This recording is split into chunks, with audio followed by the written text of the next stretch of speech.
Hechos capítulo 1, versículo número 11. Dice así: hombres de Galilea, les dijeron, ¿por qué están aquí parados mirando al cielo? Jesús fue tomado de entre ustedes y llevado al cielo, pero un día volverá del cielo de la misma manera en que lo vieron irse. Junto con la encomienda de no quedarse como espectadores, Jesús les da una promesa de esperanza a sus discípulos que seguramente tenían sentimientos encontrados por la partida de su maestro. Y Él les dijo: no se preocupen, a través de los ángeles Él volverá. Así como lo han visto ascender al cielo, lo van a volver a ver venir o regresar de la misma manera. Así es que esta mañana vamos a hablar de esa expectativa que abrazaron aquellos primeros discípulos y que tú y yo también debemos abrazar como seguidores y discípulos de Cristo en nuestro tiempo. A la expectativa es la temática que vamos a compartir. Si no tienes tus notas, los sugieres tienen hojas en inglés y en español que tú puedes escoger. También puedes bajar las notas a tu aparato inteligente en comunidadcristianamanuel.org/notas, nuestra página web, y comunidadcristianamanuel.org/notas, ahí también las puedes bajar. Y bueno, en esta mañana oremos que la palabra no vuelva vacía. Padre, te damos gracias por esta oportunidad de estar en tu casa, de alabar, de bendecir tu nombre, de haber disfrutado del tiempo, Señor, preliminar, pero ahora queremos disponernos para recibir tu palabra, que tu palabra, Señor, cumpla el propósito por el cual es enviado en cada vida y en cada corazón. Señor, que esta palabra nos rete y que la llevemos al terreno de la práctica, Señor, de tal manera que produzca gran fruto y bendición a nuestras vidas. Quita todo lo que estorbe, todo lo que quiera impedir que esta palabra llegue a las vidas y a los corazones, y en el nombre de Jesús sea tu nombre glorificado. Amén y amén. Y bueno, pues en esta mañana vamos a tocar este tema, a la expectativa. Como decía la semana pasada, el pastor nos habló de este texto también, pero ahora Jesús les está dando una palabra de esperanza a sus discípulos mediante lo que dijeron los ángeles. Pero un día volverá del cielo de la misma manera en que lo vieron irse. La segunda venida de Cristo es ese momento en el que Jesús va a volver, lo que conocemos como la segunda venida de Cristo. La segunda venida de Cristo, se pudiera decir, está dividida en dos etapas. La primera es lo que conocemos como el rapto de la iglesia o el arrebatamiento. Esto va a ocurrir cuando Jesús regrese por su iglesia en las nubes al sonar de la trompeta, y dice que todo ojo le verá. No va a ser algo de bajo perfil, va a ser público, y por eso va a causar tanto impacto y causa aquí en la tierra para los que se quedan, ¿verdad? Porque Jesús va a arrebatar de la tierra a todos los que murieron en Cristo, y los que estén vivos en ese momento y sirvieron a Dios van a ser arrebatados. Jesús volverá a las nubes solamente, y el pueblo de Dios será resucitado o ascendido también al cielo en ese momento. En ese momento Jesús regresa a las nubes y se lleva a su pueblo por 7 años en las moradas celestiales para disfrutar de lo que se conoce como las bodas del Cordero. 7 años de fiesta que vamos a estar con el Señor. Durante esos 7 años de fiesta en el cielo, para los que creyeron en Jesús y fueron salvos, aquí en la tierra será el tiempo de la gran tribulación, que se conoce como la gran tribulación. 3 años y medio de aparente paz y 3 años y medio de gran tribulación. Los creyentes estamos viviendo cosas, pero es principio de dolores, dice la Biblia. Entonces lo feo, más feo, vendrá en el tiempo de la gran tribulación. Esos sucesos que a veces hasta llegan semi verdaderos, ¿verdad?, a las películas del tiempo del fin. Y esos 7 años después van a culminar con la guerra del Armagedón, que será una guerra mundial donde Cristo regresa con los que se fueron para pelear contra las naciones de la tierra, vencer a los gobiernos de la tierra, el anticristo y todo lo que va a suceder durante la gran tribulación.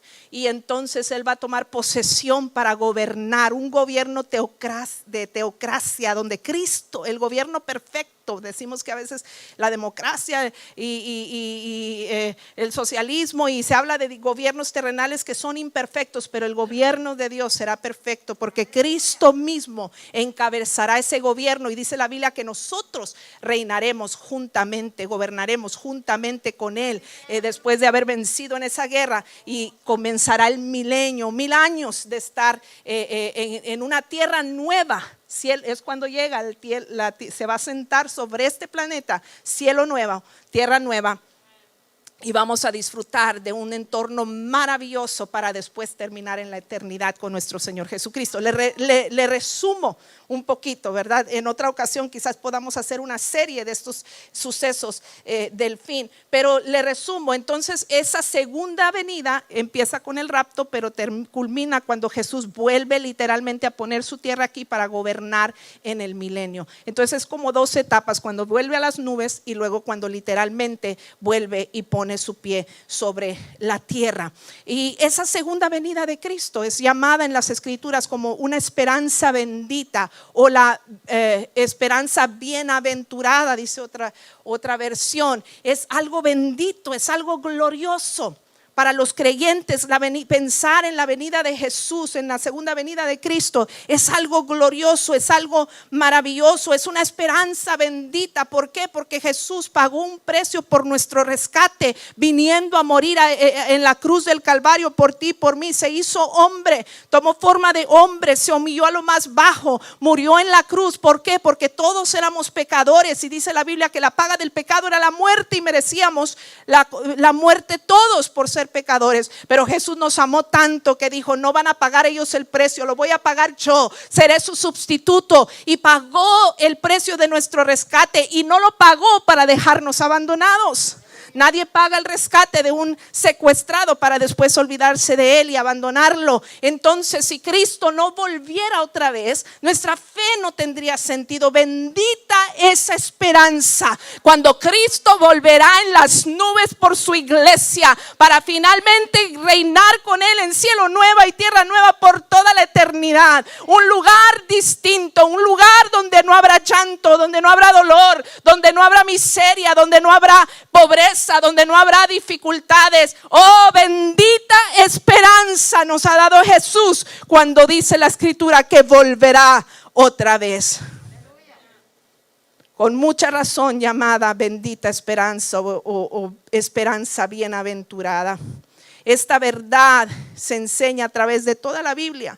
Y nunca fue tan necesaria como en nuestros tiempos, porque en este tiempo se ha perdido la esperanza. Mucha gente está perdiendo, se está quedando sin esperanza, pero hay que traer a la memoria esta palabra. Hay una esperanza, no todo está perdido para esta humanidad cuando pensamos en el retorno de Cristo. Sin embargo, aunque es un tema que deberíamos hablar tanto porque hoy en día lo necesitamos, sin embargo parece que hoy en día poco se enfatiza y se habla al respecto. ¿Cuáles son algunas de esas razones, posibles razones de por qué se ha dejado de hablar de la segunda venida de Cristo? Número 1, en la introducción dice las señales. Las señales. Las señales son importantes. Muchas veces nosotros mismos hemos predicado sobre las señales del fin, cosas que nos indican que Cristo volverá otra vez, porque hay señales que se han cumplido. Pero cuando digo las señales me estoy refiriendo al énfasis excesivo en las señales en sí, que la gente dice: todo ya está cumplido, las señales ya se cumplieron, Cristo viene en breve. Y en lugar de pensar en la certeza de la venida de Cristo, piensan en la brevedad de la venida de Cristo. Entonces dices: Cristo viene pronto porque las señales me están diciendo ya se cumplieron, y entonces tengo que estar listo. Y cuando Cristo Cristo no ha venido, entonces empiezas a bajar la guardia, a desanimarte o a pensar no es cierto. ¿verdad? ¿Y por qué? Porque pensaste en las señales, pero no pensaste en la verdad de que volverá. Es decir, no importa cuándo volverá, sino la certeza de que volverá. ¿Sí? Entonces, a veces ese énfasis excesivo solo en las señales, ¿verdad?, da lugar a que se pierda el interés. En la primera parte del siglo XX, predicadores prominentes especializados en las señales del pronto regreso de Cristo, pues hicieron tanta énfasis, la gente creía que la cuenta regresiva para el rapto de la iglesia había comenzado, porque ya todo se había cumplido. Y era inminente que Cristo volvería en ese tiempo, pensaban ellos. Pero la desilusión cuando no volvió. En 1948, debido a acontecimientos importantes que ocurrieron con relación a Israel, a esta nación de Israel, muchos estaban, y debido a las cosas proféticas que se tenían que cumplir para Israel, muchos dijeron, ya se cumplió la última señal. Entonces hubo personajes como Hal Lindsey, quien sugirió que Cristo volvería en el 1988, porque dice la palabra de Dios que no pasaría una generación sin que estas cosas acontecieran. Y una generación bíblicamente es de 40 años. Entonces dijeron, en el 48 se cumplió lo último, entonces en 1988 Cristo volverá. Y cuando esto captó la atención de los medios de comunicación, esto captó la atención de la gente y causó mucho alboroto, y estaban todos a la expectativa. Si no me equivoco, era en septiembre de 1988 que supuestamente iba a regresar Jesús, y entonces todos estaban a la expectativa y resulta que no pasó nada.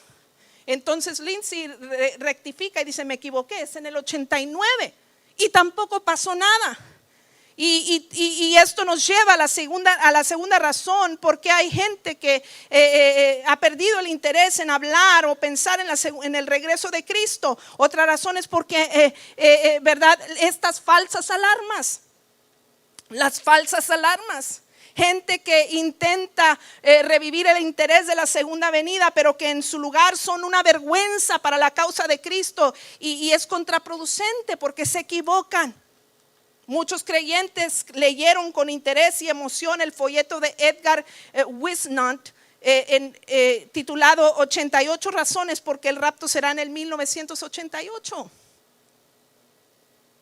Y cuando no ocurrió, pues la gente se burla del cristianismo.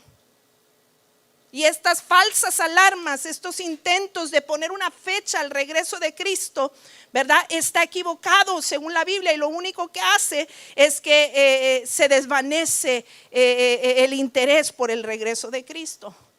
Pero la tercera razón por que a veces se ha desvanecido este interés en la segunda venida de Cristo es la comodidad. Y muchos somos culpables de ello. La comodidad. ¿A qué me refiero? A la tendencia de los cristianos a establecerse en un estilo de vida centrado en este mundo presente. Odiamos admitir esto, pero el cristiano promedio está más preocupado por vivir una vida cómoda ahora que por prepararse para la eternidad. Hemos llegado a amar la vida aquí en el planeta Tierra tanto que parece que estamos renuentes a dejarla, a dejar esta vida. Es difícil ver más allá de nuestras casas cómodas. Este país que brinde tantas oportunidades, el país del sueño, y estamos tan enganchados y enfatizados en tener una casa cómoda, y esa es nuestra meta. Es difícil ver más allá de nuestras casas cómodas, de nuestros congeladores sobreabastecidos, llenos de comida, de abundancia, autos de lujo, a un cielo nuevo y una tierra nueva. Nos hemos adaptado tan profundamente en el sistema de valores de este mundo que hemos perdido de vista que Cristo volverá otra vez y que necesitamos prepararnos. Muy pocos de nosotros parecemos considerar cuán absolutamente irrelevantes serán las posesiones y placeres terrenales cuando Cristo regrese repentinamente. Nada de esto va a importar cuando Cristo vuelva en gloria. Si amamos a Cristo, amaríamos su aparición, amaríamos el hecho de que volverá otra vez anhelaríamos el regreso y el retorno de Cristo con ansias. Oraríamos para que esto ocurra pronto. Hablaríamos a la gente de Cristo, nos prepararíamos, estuviéramos preparando para ese suceso. Las enseñanzas de Cristo con respecto al regreso de Él fueron claras. Él dijo: ciertamente voy a volver. No les puedo decir cuándo. Y por ende ustedes tienen que estar listos, tienen que estar preparados. Tito 2, versículo 13, traducción lenguaje actual, dice: así debemos vivir mientras llega ese día feliz y maravilloso que todos esperamos, cuando se manifestará nuestro gran Dios y Salvador Jesucristo. La palabra es clara. Debemos vivir con la expectativa de que Jesús volverá otra vez, aguardando, dice otra versión, ¿verdad? Aguardando ese momento. Pero en tanto que Él vuelve, debemos entender tres cosas respecto a dicha expectativa. Número uno, es una expectativa inminente. Es una expectativa inminente. Cuando hablamos de inminente, significa algo que está próximo a ocurrir en el tiempo. Es decir, no es que si va a pasar o no va a pasar, va a suceder. Nos guste o no, va a suceder. Es inminente, va a suceder, está próximo a ocurrir en el tiempo. ¿Qué tiempo? No le puedo decir, pero va a ocurrir. ¿Cuáles son unos indicadores de esa inminencia del retorno de Cristo? ¿Cuáles son unos indicativos de la inminencia de que volverá? Jesús cumple lo que promete. En otras palabras, Jesús dijo que volvería. Y en la palabra encontramos una y otra vez que Jesús siempre cumplió lo que prometió. Nosotros mismos en nuestras vidas, Jesús nos ha dado muchas promesas que se han cumplido en nuestras vidas. Y esto nos da un indicativo de que si Jesús prometió a sus seguidores que volverá, es porque lo hará. Juan 14, versículo 1 al 3 dice: no dejen que el corazón se les llene de angustia. Confíen en Dios y confíen también en mí. En el hogar de mi Padre hay lugar más que suficiente. Si no fuera así, ¿acaso les habría dicho que voy a preparar un lugar? Cuando todo esté listo, volveré para llevarlos, para que siempre estén conmigo donde yo estoy. Alábele que Él vive. Los discípulos estaban angustiados porque Jesús les acaba de decir: voy a morir, voy a resucitar y me voy a ir al cielo con mi Padre. Y estaban angustiados, pero Jesús les reconforta con estas palabras: miren, es cierto, me voy a ir, pero no es motivo de angustia. Gócense, porque hay otra verdad superior, y es que volveré y ustedes los llevaré a vivir conmigo para siempre. Alábele que Él vive. Porque Jesús cumple lo que promete. Dice la Biblia que Él no es hijo de hombre para que mienta o se arrepienta. Dios es veraz, Dios es verdadero, Dios es fiel a sus palabras. Él dijo que volvería y ciertamente volverá. Nos dio su palabra y la va a cumplir. Además, las muchas profecías cumplidas también nos ayudan a entender que la venida de Cristo es inminente.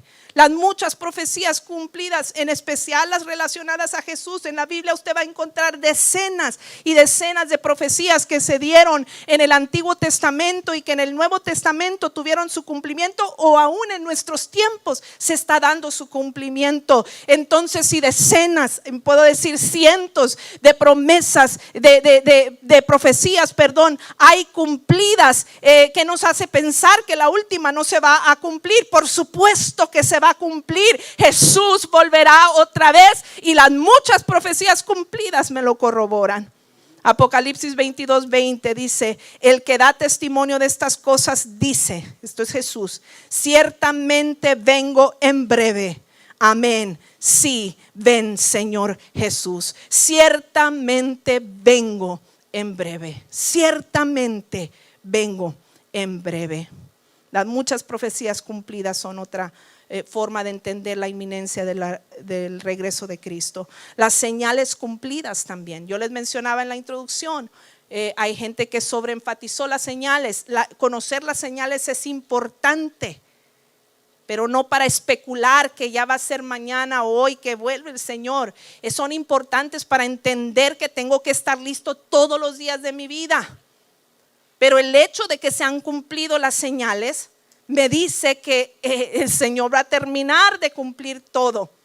Las señales cumplidas, que todas ya se han cumplido, Lucas 21 y Mateo 24, léalo en su propio tiempo. No tengo tiempo para leerlo aquí, pero lea esos dos capítulos. Hay más porciones, pero estas dos contienen unas listas importantes de las señales cumplidas. Dígame si no se han cumplido: engañadores y falsos cristos, guerras, rumores de guerras, nación contra nación, hambres. Aquí no, pero en otros países sí. Pestes, la pandemia y muchas otras cosas más. Terremotos, desastres naturales, persecuciones. Hoy más que nunca los cristianos están experimentando persecución y ya no es tan ajeno a nuestro país tampoco. Declive en la moralidad, aumento del pecado. Esto y muchas otras cosas ya se han cumplido. Esas señales cumplidas nos dicen que efectivamente Jesús volverá otra vez. Además de esto, nuestra fe no tendría sentido sin su regreso. Dice 1 Corintios 15, versículo 17 al 19, y luego brinco al 23. Y si Cristo no ha resucitado, entonces la fe de ustedes es inútil y todavía son culpables de sus pecados. En ese caso, todos los que murieron creyendo en Cristo están perdidos. Y si nuestra esperanza en Cristo es solo para esta vida, somos los más dignos de lástima de todo el mundo. Pero esta resurrección tiene un orden. Cristo fue resucitado como el primero de la cosecha. Luego todos los que pertenecen a Cristo serán resucitados cuando Él regrese. Pensar que Cristo murió y pagó un precio para dejarnos abandonados doesn't make sense, no tiene lógica. Él volverá otra vez para que reinemos con Él por toda la eternidad. Pensar solamente en términos de este mundo, dice, seríamos dignos de lástima. Dios no pagó nuestro rescate para dejarnos abandonados. Él volverá otra vez. Número 2, es una expectativa impredecible. Es una expectativa impredecible. Cuando hablamos de impredecible, es algo que no se puede predecir o pronosticar. No se puede predecir o pronosticar. Mateo 24, 36. Sin embargo, nadie sabe el día ni la hora en que sucederán estas cosas, ni siquiera los ángeles en el cielo, ni el propio Hijo. Solo el Padre lo sabe. La Biblia es bien clara, no sé por qué la gente se confunde. La Biblia es bien clara, dice, nadie sabe. Ni los ángeles, ni el Hijo mismo, es el Dios el Padre el que sabe. ¿Qué nos hace pensar que Juan o Pedro, que se levanta diciendo que Dios le reveló cuando Cristo volverá, ellos tienen la razón? Si Cristo mismo no sabe, es el Padre, porque bueno, Dios es una Trinidad, Dios Padre, Hijo y Espíritu Santo, y es la parte del Padre que sabe el tiempo. Dice Mateo 25, 13, así que ustedes también deben estar alerta, porque no saben el día ni la hora de mi regreso. Nosotros no podemos saberlo. Si no lo saben los ángeles, si no lo sabe el Hijo, cuánto más nosotros. Dice Hechos 1:7, Él les contestó, solo el Padre tiene la autoridad para fijar esas fechas y tiempos. A ustedes no les corresponde saberlo. Si nosotros supiéramos todo, seríamos Dios. Pero no sabemos todo porque no somos Dios y necesitamos a Dios. Entonces, no nos corresponde a nosotros saberlo. Dice también 1 Tesalonicenses capítulo 5 versículo 2, pues ustedes saben muy bien que el día del regreso del Señor llegará inesperadamente como un ladrón en la noche. No caigamos en la fascinación de quienes ponen fechas. Nadie sabe cuándo, es impredecible, llegará de repente. El hecho de que nadie sabe cuándo implica varias cosas y eso nos lleva al tercer punto. Es una expectativa implícita. Es una expectativa implícita. Cuando digo implícita me refiero a que puede deducirse fácilmente o se sobreentiende. Si la venida del Señor es inminente, si la venida del Señor es impredecible, Entonces, ¿qué implica para mí? ¿Qué se sobreentiende para mí? Dos cosas. Número uno, que se tiene que preparar uno. Se debe estar preparado. Eso es lo que importa para nosotros, estas verdades. Que aunque no sé el tiempo y la hora, no importa, yo tengo que vivir todos los días de mi vida preparado. Puede ser hoy, puede ser mañana, puede ser en 1000 años, pero tengo que vivir preparado. Se debe de estar preparado. La verdad de la venida de Cristo, de su inminente e impredecible retorno, debería motivarnos cada día a estar preparados. Como se prepara un padre de familia ante la amenaza de un ladrón. Dice que él vendrá como ladrón en la noche. Mateo 24, versículo 42 al 44 dice: así que ustedes también deben estar alerta, porque no saben qué día vendrá su Señor.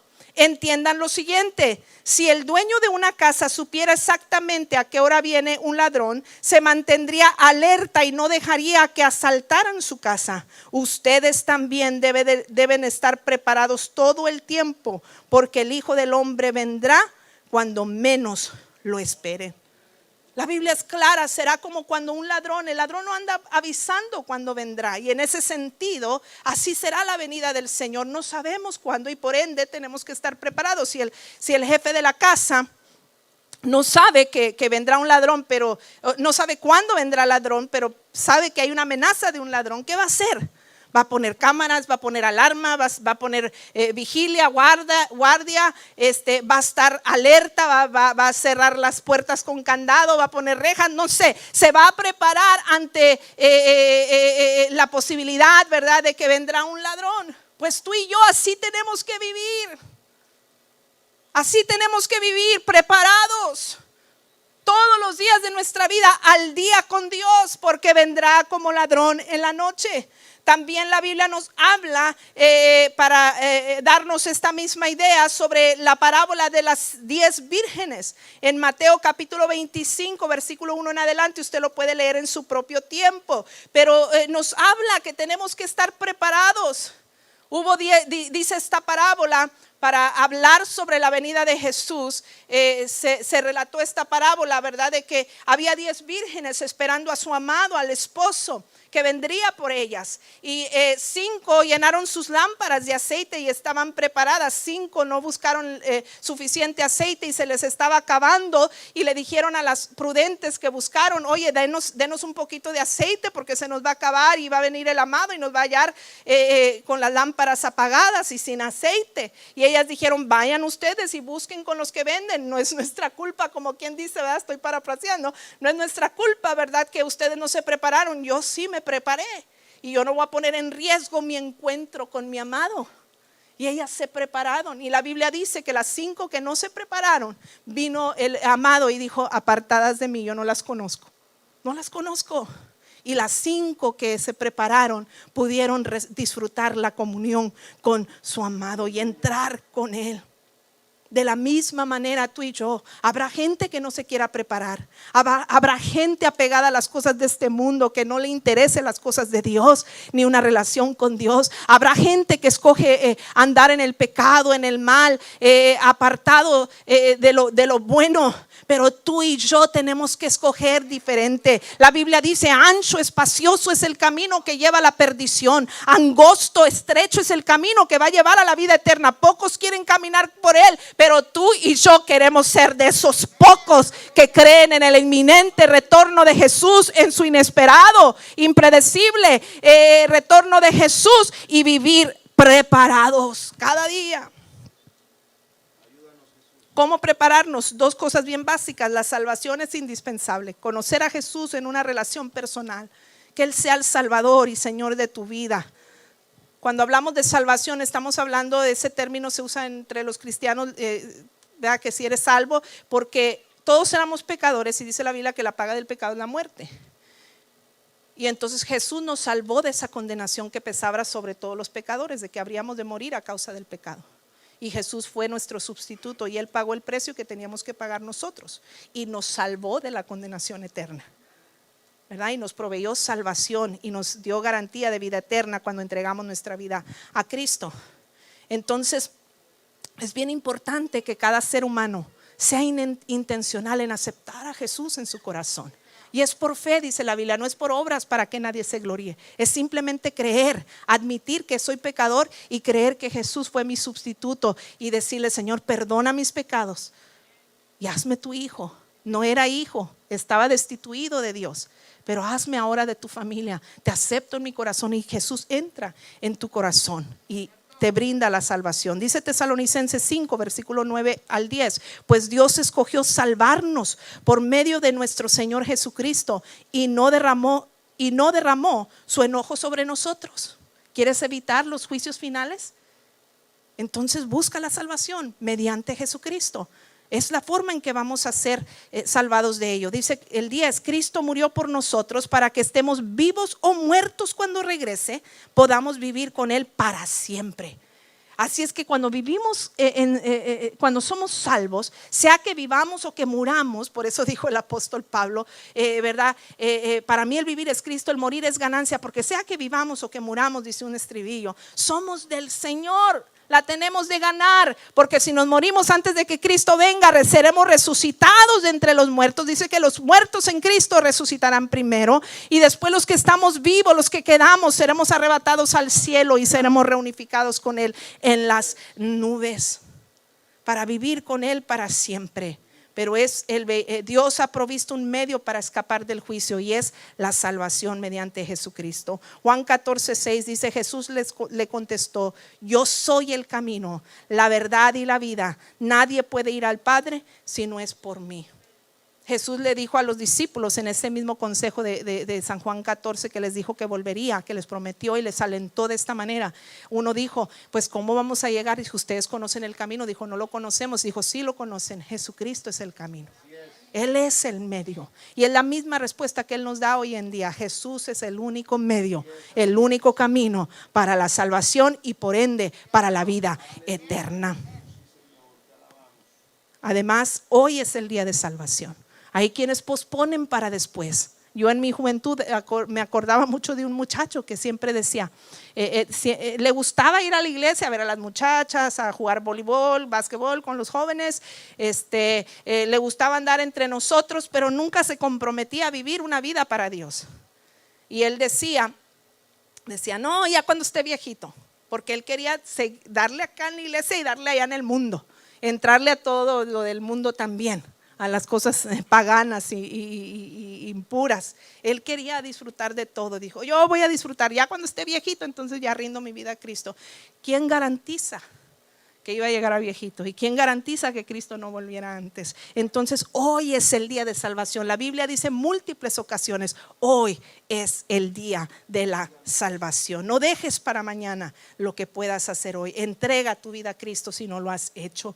La santidad es el siguiente vehículo que nos va a llevar al cielo, a reinar con Jesús por la eternidad. Esto es lo que implica la segunda venida de Cristo. Además de prepararme con la salvación, tengo que procurar la santidad. Hebreos 12:14 dice: procuren llevar una vida santa, porque los que no son santos no verán al Señor. ¿No quieres verlo?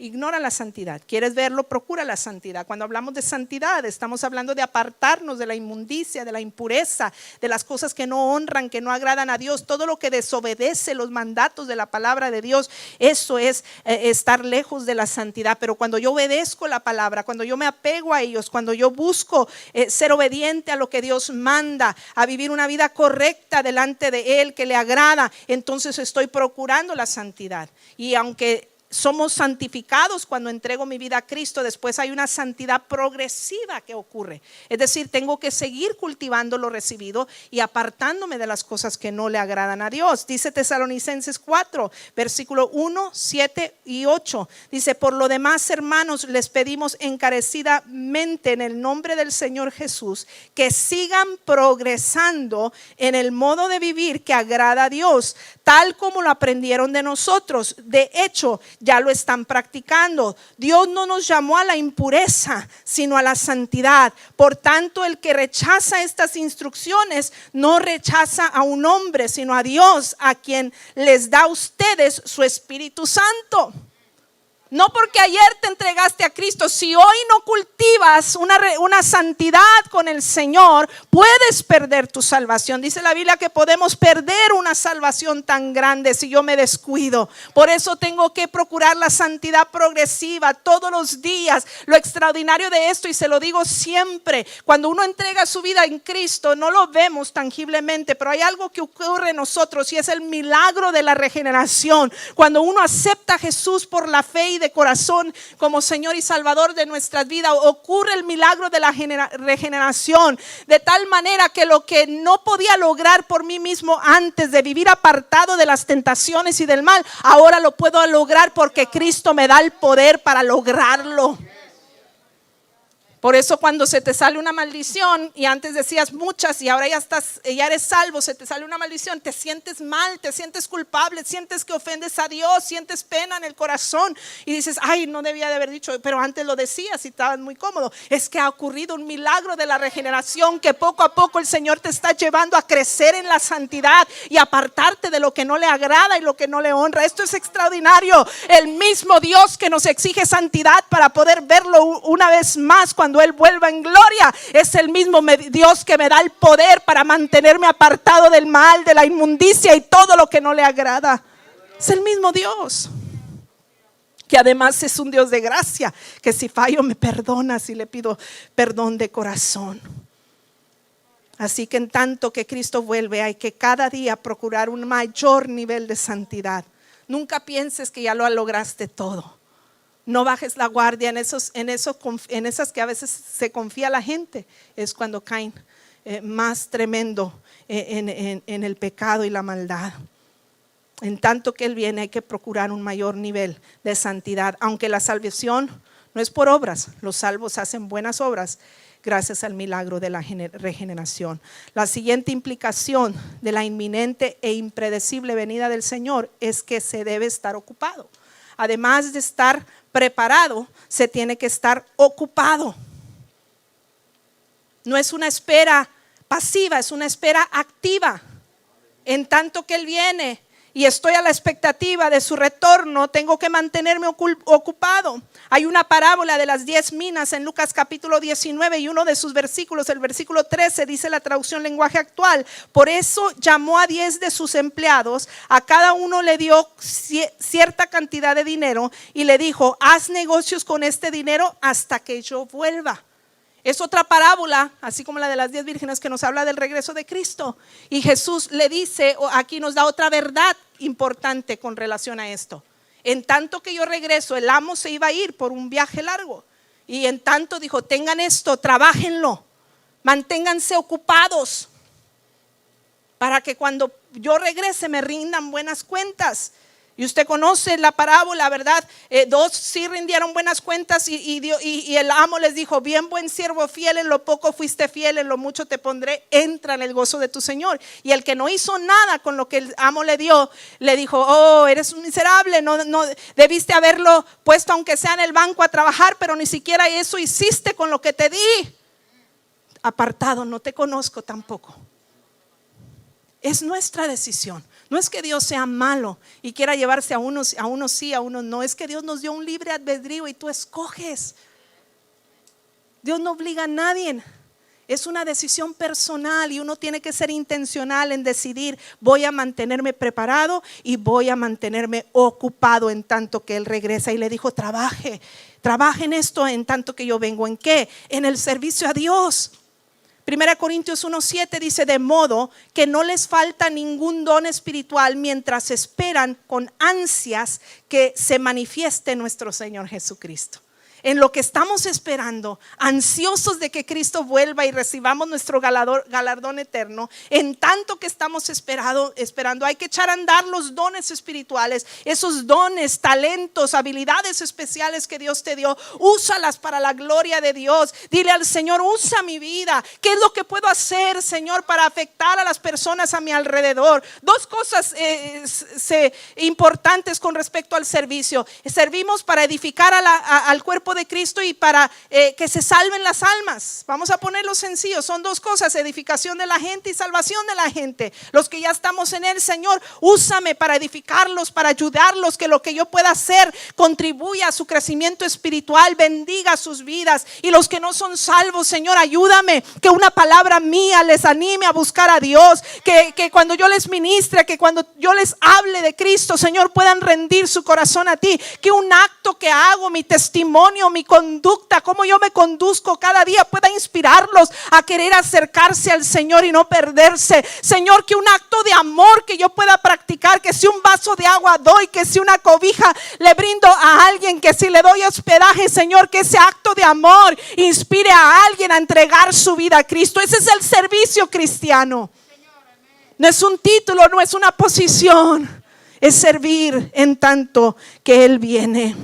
Y la segunda cosa en la que nos podemos mantener ocupados del servicio es la evangelización. Van de la mano. Mateo 24:14 dice: y se predicará la buena noticia acerca del reino por todo el mundo, de manera que todas las naciones la oirán, y entonces vendrá el fin.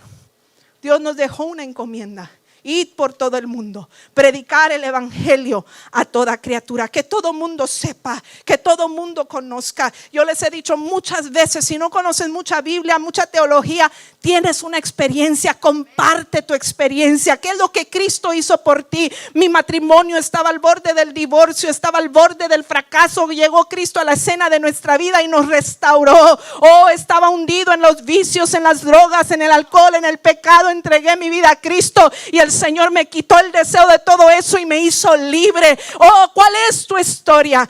Lo tenía todo, pero estaba en depresión, estaba en ansiedad, no podía dormir, le tenía miedo a mi propia sombra.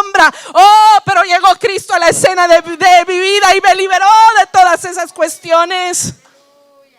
Cuenta tu historia en tanto que Cristo viene, y vamos a salvar los más que podamos para Cristo. Es cierto, quizás no pueda salvar a todos, pero vamos a decirle: Señor, los que están a mi alcance, ayúdame a marcar la diferencia. Dice Juan 9:4: debemos llevar a cabo cuanto antes las tareas que nos encargó el que nos envió. Pronto viene la noche cuando nadie puede trabajar. Que no nos pase que querramos activarnos cuando ya es demasiado tarde, y que venga el amo y diga: ¿qué hiciste? Y que diga: pues no tengo nada que ofrecer, y que nos diga: apartado, no te conozco. Mejor vamos a ser de los que pusieron a trabajar los talentos, y que el Señor dijo: bien, buen siervo fiel, en lo poco fuiste fiel, ahora en lo mucho te pondré, entra en el gozo de tu Señor. Pasen los músicos. Número 4, es una expectativa recompensada. Es una expectativa recompensada. El que tú estés a la expectativa, preparándote, sirviendo al Señor, ocupándote, no es en vano. Es una expectativa bien recompensada. Dice Apocalipsis 22:12: miren, Jesús hablando: yo vengo pronto y traigo la recompensa conmigo para pagarle a cada uno según lo que haya hecho. Dios volverá, pero viene con una recompensa. Dice otra versión: he aquí yo vengo pronto y mi galardón conmigo, para recompensar a cada uno según sea su obra. Dios va a recompensarnos y nos va a dar más de lo que merecemos. ¿En qué consiste esa recompensa? Lo voy a mencionar. Si usted quiere anotar las citas, lea estas citas en su propio tiempo para que corrobore. Pero ¿en qué consiste la recompensa? Seremos librados de la gran tribulación, esos juicios finales que son aterradores y que a veces causan pánico pensando en los tiempos finales. Vamos a ser liberados. Dice 1 Tesalonicenses capítulo 4 y capítulo 5. Léalo en su propio tiempo. Recibiremos un cuerpo glorificado. 1 Corintios 15, lea ese capítulo. 1 Corintios 15 habla de que cuando Cristo venga por nosotros recibiremos un cuerpo glorificado. Un cuerpo donde ya no va a sufrir dolencias, donde ya no va a sufrir eso de que, bueno, a mí ya estoy en esa etapa donde una mañana amanezco como de 15 y otra mañana amanezco como de 80. Una mañana amanezco con muchas ganas y después ya no tanto, ¿verdad? Porque ya los años empiezan a pesar en uno. Ya no vamos a tener esos problemas. Ya no vamos a tener el problema de la enfermedad, de las dificultades que vienen con este cuerpo. Recibiremos un cuerpo glorificado. Disfrutaremos de cielo nuevo y de tierra nueva. Lea Apocalipsis 21 y 22. Disfrutaremos de cielo nuevo y tierra nueva. Esta tierra cada vez se está echando a perder más. Cada rato nos están hablando de que el hombre está haciendo muy mal porque la basura, la polución, junto con el calentamiento global y tanta combinación de cosas, está echando a perder este planeta Tierra. Y por eso también se están dando muchos trastornos en el clima y cosas por el estilo, cosas que nunca antes habíamos visto. Pero cuando la recompensa que viene con el regreso de Cristo es que viviremos en un cielo nuevo y en una tierra nueva, donde todo será perfecto, donde todo será renovado, donde todo será restaurado. Una tierra donde el león va a poder jugar con el niño. ¿Isn't that exciting? ¿No le emociona eso? Esas fieras que antes temíamos porque podían devorar a alguien, ahí está el niño en el patio jugando con el león. Wow.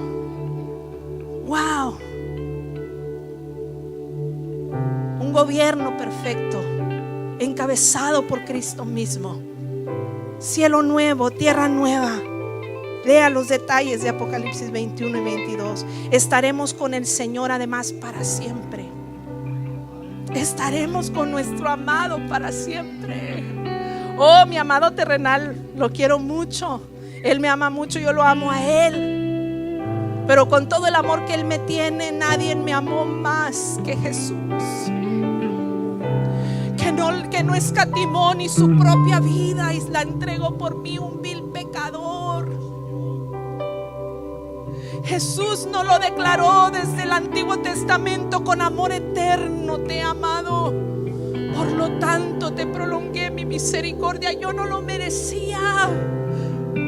Yo no merezco que Él vuelva por mí otra vez y me recompense con bendiciones eternas. Y sin embargo lo hace. Aun cuando no tuviera nada de lo anterior, voy a disfrutar con mi amado por toda la eternidad. Capítulo 4 de Primera Tesalonicenses. Estaremos con Él para siempre, por toda la eternidad. Trate de resumir las cosas. Podríamos mencionar muchos detalles, pero esta expectativa no es en vano. Esperarla no es en vano. Tiene su recompensa y vale la pena. Nos afanamos tanto por los 80, 90, hasta 100 años que pudiéramos vivir en esta tierra, cuando esos 100 años son mínimos en comparación a la eternidad. Deberíamos estar preparándonos para la eternidad, donde vamos a pasar la mayor parte del tiempo. Aquí solo somos peregrinos y extranjeros, dice la Biblia. Póngase de pie mientras concluyo. George Tulloch fue un hombre que dirigió una expedición al lugar donde el Titanic se hundió, y en 1912 empezaron a buscar y a recuperar numerosos artefactos de ese barco enorme que alguien llegó a decir ni Dios lo puede hundir. Fíjese, y sin embargo se hundió en el Atlántico cuando pegó con un iceberg, ¿verdad? Con un bloque de hielo. Y este hombre dirigió una tripulación, una expedición a recuperar artefactos. Y hubo un momento en que él y su equipo dispuso levantar un trozo de hierro de este Titanic que pesaba 20 toneladas. Y ya lo habían logrado sacar a la superficie amarrado con cuerdas, cuando de repente de la nada suscita una tormenta y las cuerdas se rompen y el Atlántico vuelve a reclamar su tesoro. Regresa el Titanic al Atlántico. Antes de irse, al ver que tenía que obligado a retirarse y reagruparse, antes de irse hizo algo curioso. Descendió a lo más profundo y con el brazo robótico de su submarino, ganchó un pedazo de metal, una sección de aquel Titanic. Sobre el metal había escrito estas palabras: volveré. George Tulak dijo: volveré. ¿Sabe qué?